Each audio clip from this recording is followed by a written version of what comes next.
interface between the drug and the patient.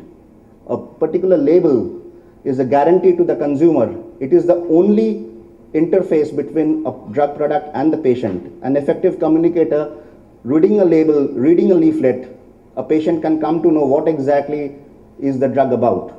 There is no other means, no other ways by which a patient can come to know in greater detail about a drug product. This is the only guarantee from a point of purchase. That's why it is mentioned that safety first. So it's very important that the labeling that goes onto any form of primary, secondary or tertiary labeling renders safety for the patient. What does the label say? These are two typical examples that I've taken from solid dosage forms. One is for US market and one is from Canada market.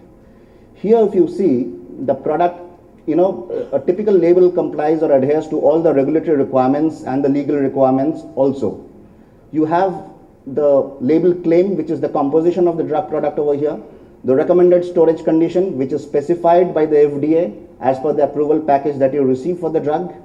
You have the dispensing mechanisms mentioned over here, the warnings, which is prescription, which has to be prescribed at the time of dispensing, and a line of warning for the patient that do not accept if it is being tampered with.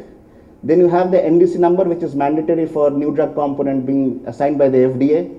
The RX means for prescription only. Now, if you come to a Canadian label, quite peculiarly, it's a bilingual label because Canada, it's more of a French-speaking country. So it has a combination of both English as well as French text being incorporated in the same label. So for the French-speaking people, they will go with the French text, and for barely a meager number of English-speaking people, they will go with the English text. You have drug identification number, which is being allocated by the Health Canada authorities. And apart from that, usual information with respect to label claim, recommended storage conditions, dosage and administrations are incorporated as a part of label. And it is worth mentioning, which I'll be covering in the subsequent slides, that labeling in US and Canada is of utmost importance because these container packs do not go into an immediate carton. So it is the bottle with label which reaches the patient. It's important and it's extremely critical that the label and the leaflets that are being affixed on the container conveys the relevant message about the drug product. The importance of labeling. Labeling is everywhere. We discussed in the previous slide that it's all forms of packaging, be it primary, secondary or tertiary. Labeling is applicable everywhere, and labeling has its own importance, own relevance at different levels of packaging. Pharmaceutical reimbursement, the pricing reimbursements, which is more prevalent to Europe market. We know for French market, Vignette labels are being more prevalently used. We know Bolini labels are being used for Italy market. We know sequential labels are being used for Belgium markets. These are some of the effective means by which pharmaceutical company applies for pricing reimbursements, and it is through intelligent labeling which is affixed on the secondary pack or on the carton. Labeling changes to labeling are part of product life cycle, and post-approval labeling changes might pose serious challenges. Clubbing these 2 points, as drug manufacturers, whenever we launch any product, our duty doesn't cease over there by launching a product. We need to keep a constant track with respect to the agency requirements, what all new prescriptions, what all new incorporations an agency would come up. And we being a drug manufacturer needs to align ourselves to include those changes in the labeling at the appropriate time. Without doing so, it can prove detrimental or fatal, which might lead to market recalls in certain cases. These are some of the value-added features through different techniques which we can have. The age-old method of foil stamping and embossing are one of the most prominent features of brand positioning for any drug product. Braille text inclusion. Effective 2010, the European Union has mandated a law that whatever product are being sold in the European Union needs to have the product name and the strength in the Braille format. So the Braille text inclusion is an absolute necessity whenever we are marketing in Europe. Perforations are certain examples like vignette labels, wherein we give perforation for pricing reimbursement.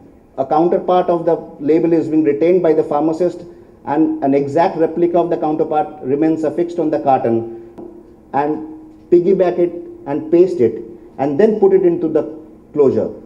The reason is this offers insurance of the medication guide reaching each and every patient.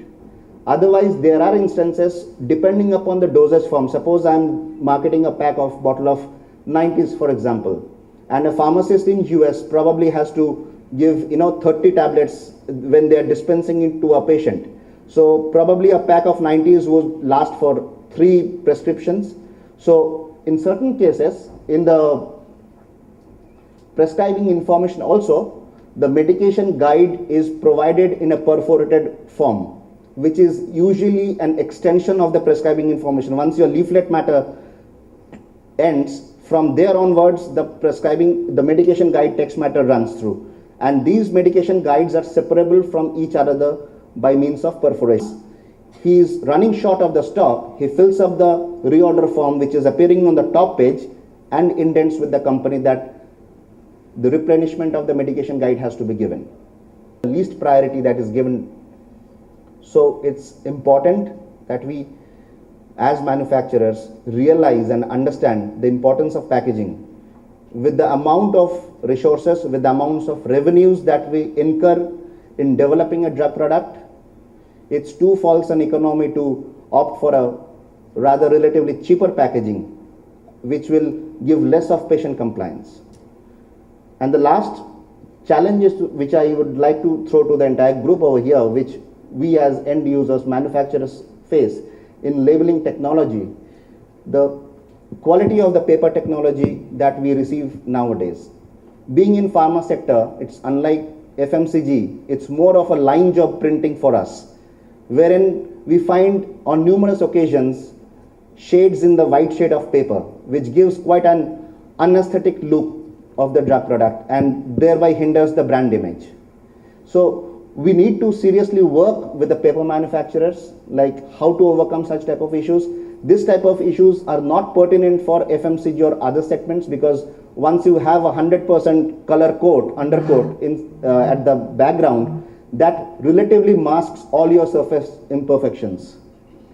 And too much of information required on a label. We dealt in booklet labels in couple of slides before. What happens is, if you are marketing a 40cc or a 60cc bottle in Europe, and if the customer do not want the bottle to be included into a carton, and if you want 4 or 5 languages to be included, given the smaller size of the bottle, the information required is too much, right? Like you have 3 to 4 languages which needs to be printed in the form of a booklet. 3 to 4 languages in the form of a booklet plus label printing in similar number of languages increases the complexity at the printers end also, because the more you go on increasing the length of booklet label, at one point in time it goes beyond the capacity of running them on their machine. So these are some of the constraints that we currently face, and we need to come out with some innovative and thought-provoking solution to address these issues. Thank you.